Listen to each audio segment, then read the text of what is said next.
I'm from Durham, where the novel is set, and I kind of almost grew up in the shadow of Durham Cathedral. So I was always aware of the presence of the building. But about 10 years ago, I started spending a lot of time in the Scottish borders, just over the border from Northumbria. Um, it's a wild and empty place with low density population. And I also spent quite a bit of time going to Lindisfarne, or also known as Holy Island, which is the tidal island off the Northumbrian coast. So yeah, the idea for the book came about this because of this desire to write about Durham Cathedral, this kind of iconic building that overshadowed my childhood. And I also knew I wanted to write about Lindisfarne. And it sounds ridiculous now, but I spent several months trying to work out how I could write about these two things. And then it hit me. St. Cuthbert lived and died on Lindisfarne and was buried. In fact, Durham Cathedral was built to house his body. So as soon as I had that realization, it was like, why is it taking me so long to join these two dots?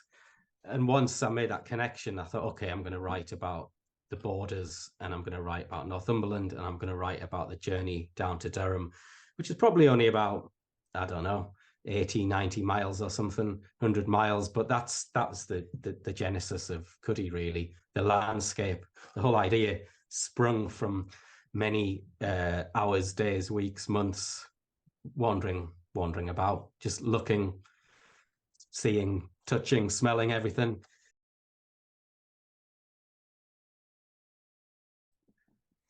The answer is sort of quite prosaic in a way, because Cuddy is, for anyone who hasn't read it, it's basically 4 novellas with a little intermission in the middle, which is a play. And there's poetry, and there's contemporary fiction, and there's diary entries, and there's secondary sources from other real life historical texts. But the reason I wrote it like that was because I couldn't face writing a novel. The idea of writing something 100,000 words at that point was beyond me. So I thought, but I knew I wanted to write something. So I decided to write 4 short-ish pieces. And then, but the first book of Cuddy that you're referring to, yeah, quite a few reviewers and readers have remarked that it sort of reflects medieval England or early England. And obviously the author has chosen to do this for this reason. It wasn't that contrived or even thought out. I just knew that language would be a lot more basic in the 7th, 8th, 9th century. But I think the mistake that some people make when they're considering historical fiction is that people were vastly different in the past. And I'm not sure they were. The way we lived, the things we ate and how we dressed and interacted might have been different. But really, in the span of human existence, a few, 1,500 years ago isn't that long ago. So I think the basic human needs and desires are probably pretty much similar today as they were then. One of the sort of early questions I asked of myself when I was starting to research and write the novel was, I mean, I don't like to put labels on things, but I guess I'm an atheist. I say guess because I'm not sure, so that means I guess I'm an agnostic. But religion doesn't play a huge part in my life. So I thought, am I the person to write a book about faith? Which led me to think, well, just because I'm not religious doesn't mean I'm faithless.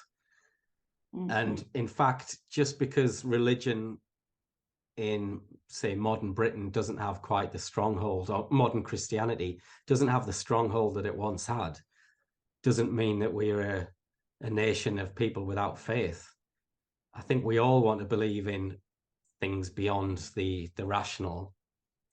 Although I am a sort of pragmatist, I can't help, and a cynic as well, I guess, a skeptic. And I know that science and philosophy has explained away a lot of the kind of more mystical, magical elements of religion, the things that maybe ensnared people originally. Mm. But I just think when I was a teenager, I was sat in the marketplace in Durham, and I remember this Christian guy was out preaching, and he came and sat next to me and started talking. And I said, well, I don't believe in your idea of God. And he just said, well, you're going to hell.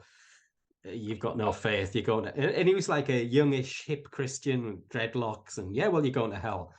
And I just thought, no, I'm not having that. I thought he dismissed the possibility that I might have faith in other things. So I think one of the themes of the novel is the idea that faith can exist in many things. And there are moments in the book where it's faith in other people, or it's faith in this sort of almost sexual desire, or faith in nature and the animal kingdom, and, you know, as we said, landscape, which is the appeal to me. I think you can walk through a woodland on a beautiful sunny day, and it's like being in church. You know, the light shining through, there's aromas, and it's hard not to feel spiritually moved, or like you've got faith in something, faith in the planet. So once I realized that, I thought it's okay to write a book about religion from a atheist standpoint. It doesn't, I'm not in the sort of Richard Dawkins school of atheism where you're just laughing and denigrating people who have faith, because who am I to pass judgment on anyone's belief system, really? I'll pass judgment on those whose belief systems are based on bigotry and prejudice and things like that. But you know, I think people need to be philosophically free for humans to advance, and part of that is the acceptance of other faiths. So I wanted to write a book about religion on the surface, but really it's about something deeper. It's not about Christianity, it's not about Islam or Judaism or anything like that. It's about human belief in faith, and faith to me is hope.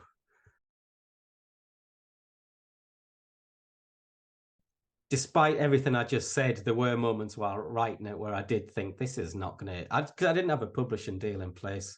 Right. I just decided to write it.